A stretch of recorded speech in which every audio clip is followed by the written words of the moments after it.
왜 학원 명상 얘기가 나왔냐면요. 지난번에 한 선생님께서 그런 질문을 하셨어요. 그, 그 감사의 긍정심리 훈련을 좀 했는데 더 힘들었다. 그런 말씀을 해서 제가 들어보니까 감사를 좀 학원식으로 하지 않았나. 그런 생각이 들어서 소위 학원 명상이라고 할 수는 없죠.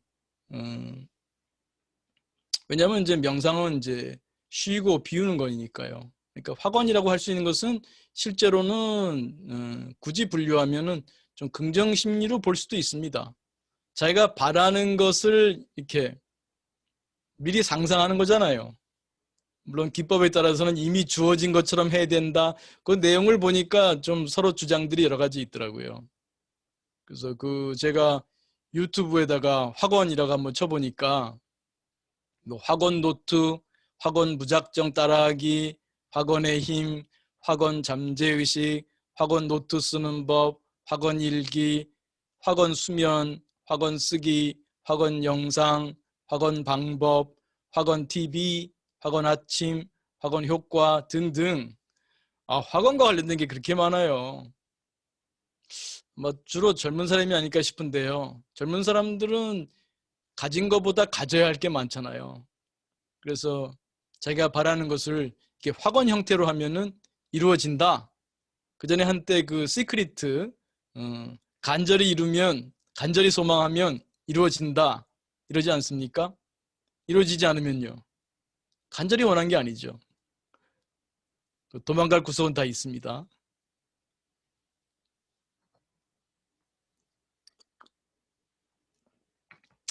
근데 자 우리가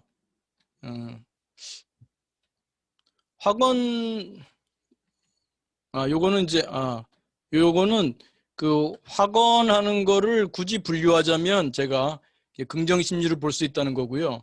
그 심상법에 속합니다. 우리가 이제 그 수행법을 전통적인 수행법을 포함한 모습인데요. 이게 이제 MPPT에서는 그 삼박자 마음 수행이 있지 마음 기술을 수행하지 않습니까? 마음 기술을 닦는 게 마음 수행법이죠. 그래서 마음을 쉰다 명상, 마음을 쓴다 긍정 심리, 마음을 본다 마음 챙김인데요. 이제 과거의 기법으로 설명 용어로 보면은 이제 명상은 집법이고요. 집중형, 개방형이 있죠. 그 다음에 관법이 사실은 두 가지가 있는데 그걸 구분하지 않고 쓰고 있어요. 그래서 보통 지관법 할 때 관법은 이 마음 챙김 얘기를 한다고 볼 수 있습니다. 그래서 이제 제가 그걸 여실관법 있는 그대로 보는 거다.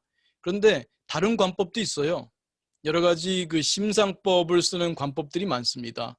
그래서 그것도 관법이라고 불립니다. 그래서 그 구분이 안 돼 있길래 제가 그것을 관법 2라고 하면서 그 자재관법이라고 부르자 이렇게 이제 해봤습니다. 그러니까 옛날 수행법은 이제 지, 관, 행 이렇게 나눠볼 수가 있죠. 그래서 이제 그 관법 2, 자재관법에 이제 묵상법이 있고 심상법이 있고 한 거죠. 이 심상법에 이제 자비기원도 있고요. 베스트 파서블 셀프 그래서 그 최상의 자기 기법 이런 것도 있죠. 여기에 이제 아마 학원 기법은 아마 최상의 자기 기법과 통한다고 할 수 있어요. 자기가 최선의 상태가 됐을 때 그것을 이제 상상하는 거죠. 심상으로. 그것하고 좀 통한다고 할 수 있는데 조금 다른 점이 있어요. 한번 좀 보도록 하겠습니다. 이제 학원을 일단은 왜 학원을 하려고 할까요? 그 학원의 내용이 대충 뭔지는 아시죠? 이게 소위 부자 명상이라고도 하는데, 제가 부자가 되는 걸 바래요. 가난해지기를 바라는 사람이 있을까요? 그러니까 대체로 보면 이 학원에 들어가는 것 중에 내용을 보면 대체로 물질적이에요. 내가 아주 큰 저택에 산다. 큰 돈을 번다. 높은 지위에 올라간다. 내가 이번에 공무원 시험에 합격한다. 어느 대학에 합격한다. 이런 것을 이제 바라는 거죠. 바라는 거. 근데 거기에 내가 마음 공부를 잘해서 내가 다른 사람이 뭐라고 해도 이제는 화를 잘 내지 않으리라. 다른 사람의 아픔을 잘 공감해 주리라. 이런 내가 조금 더 너그러워지리라 이런 확언은 제가 들어보지 못했어요. 소위 확언, 뭐 명사이라 부르든 확언하는 거, 이 내용을 보게 되면 매우 물질적입니다. 나쁘다고 할 수는 없죠. 자본주의 시대에 살아가는데 물질을 취하는 게 왜 나쁘겠습니까? 근데 우리가 정말 자신의 그 심적 에너지를 모두 모아서 이 물질적인 것만 쓴다면, 글쎄요. 균형. 저는 물질적인 걸 추구하는 게 나쁘다고 보진 않아요. 근데 과연 균형이 맞았느냐? 균형. 내 삶에서. 내가 물질적인 것을 정말 확언을 통해 다 이루었다고 해도 과연 죽을 때 후회하지 않을까요? 내가 죽을 때 무엇을 기뻐하며 죽을까요? 돈 많이 버는 거? 높은 지에 올라간 거? 아니면 무엇을 후회하며 죽게 될까요? 죽을 때. 돈 많이 못 번 거? 높은 지에 못 올라간 거? 앞에서 나온 뭘 바래? 정말 내가 뭘 바라는지를 깊이 한번 천착할 필요가 있습니다. 나의 귀중한 마음의 에너지를 어디다 쓸 것인가? 그래서 일단은 뭘 바라는지 그걸 분명히 할 필요가 있습니다. 그리고 그 확언을 하더라도 이 확언은 많은 경우에 부정적 효과가 있어요. 심리학 연구에서도 보게 되면 그 어떤 사람한테는 도움이 돼요. 예를 들면은 자신에 대한 긍정적인 확언을 하는 것이 자존감이 높은 사람한테는 좀 긍정적 효과가 있었는데 자존감이 낮은 사람한테는 그렇지 않았습니다. 오히려 부정적 효과가 있었습니다. 마음사회 이론을 잊지 마십시오. 마음사회 이론. 내 마음 안에 여러 나들이 삽니다. 여러분이 어떤 확언을 할 때 내면에 나가 옳거니 그렇지 라고 흔쾌히 다 동의하던가요? 내가 얼마를 번다, 어떤 지위를 얻는다, 뭐 이런 그 미래에 물질적으로 풍요로워지는 그런 심상을, 그런 확언을 할 때 흔쾌히 동의하던가요? 그것이 안 되는데 자꾸 주장하게 되면 점점 더 속에서 어긋나죠. 내면에 나가 동의하지 않습니다. 확언을 하면 할수록 반대의 생각을 하게 돼요. 아닌데, 아닌데. 확언을 할수록 부메랑이 될 겁니다. 기본적으로는 뭘 바라야 되는지 욕구를 분명히 해야 되고요. 확언을 하더라도 그 강요하는 스타일이 아니라 내가 그 리프레시하고 내가 좀 게을러지거나 조금 이제 힘이 빠질 때 미래에 내가 원하는 모습을 가만히 떠올림으로써 내가 활기가 일어나고 그 활기로 다시 공부하고 다시 일을 하고 또 미래에 대해서 불안한 감을 좀 잠재울 수 있다면 그렇다면 좋습니다. Best possible self처럼 말이죠. 그것도 물론 나에게 잘 된다면 그렇게 하고 아닌 것 같다면 그 방법을 내려놓으십시오. 자칫하면 하면 할수록 부정적 효과가 생길 겁니다. 그래서 그 확언을 할 때 내가 뭘 확언해야 되는지 나의 내면의 욕구를 잘 보기. 그리고 그 너무 결과 중심으로 가지 마시고요. 그 과정을 중시하는 것을 강조하고 싶습니다. 결과에 빠질 때 지금 여기를 잃어버릴 수가 있습니다. 그래서 그런 점을 또 말씀드리고 싶고요. 또 하나는 그 확언뿐만 아니라 다른 긍정심리도 마찬가지입니다.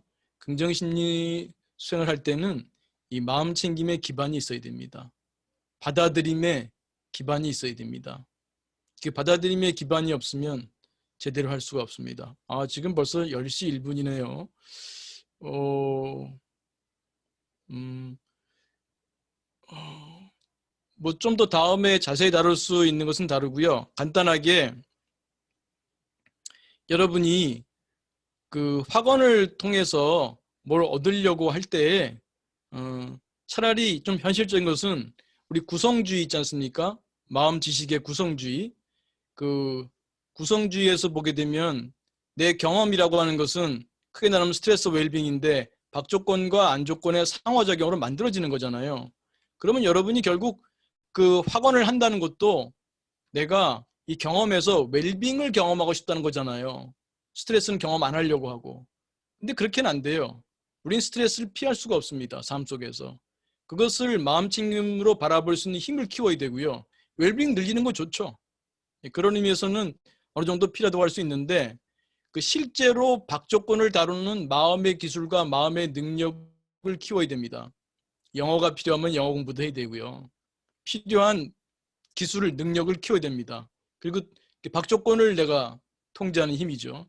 또 하나는 박조건을 해석하는 힘, 웰빙 인지 등으로 똑같은 박조건도 내가 다르게 볼 수 있거든요. 그래서 그 해석의 힘 얘기하고요. 충분히 시간상 제가 설명을 못하고 있는 것 같습니다. 그 다음에 평소에 감사자비로 내면을 풍요롭게 하십시오. 어찌 보면은 이게 소위 학원에 빠지게 되는 경우에는 물론 젊은 사람인 경우에는 어느 정도 이해가 됩니다만 어쩌면 속이 허해서 그런지도 몰라요.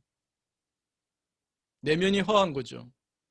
감사자비로 내면을 좀 풍요롭게 하십시오. 그러면 그렇게 외부적인 것에 과도하게 의지하지는 않게 될 겁니다. 그래서 평소에 감사자비 하는 거, 예. 그리고 평소 행하는 거, 지금 뭐에 말씀드렸고요.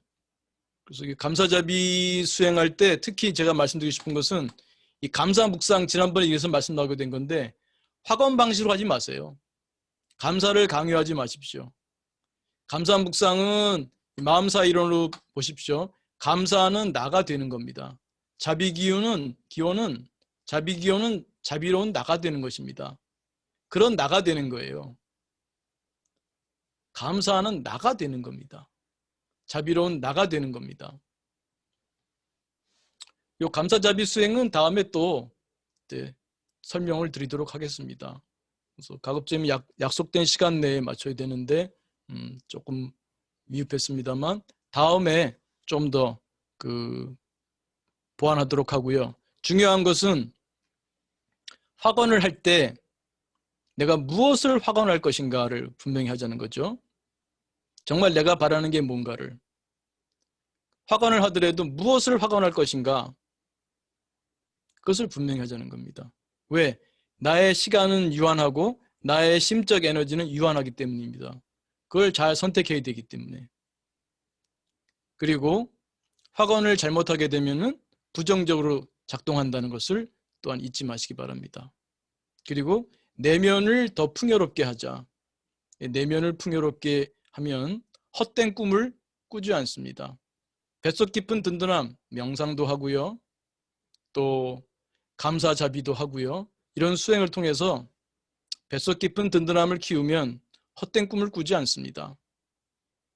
그래서 그런 관점에서 소위 말하는 확언 명상, 확언 기법에 대해서 이해해 주시면 감사하겠습니다.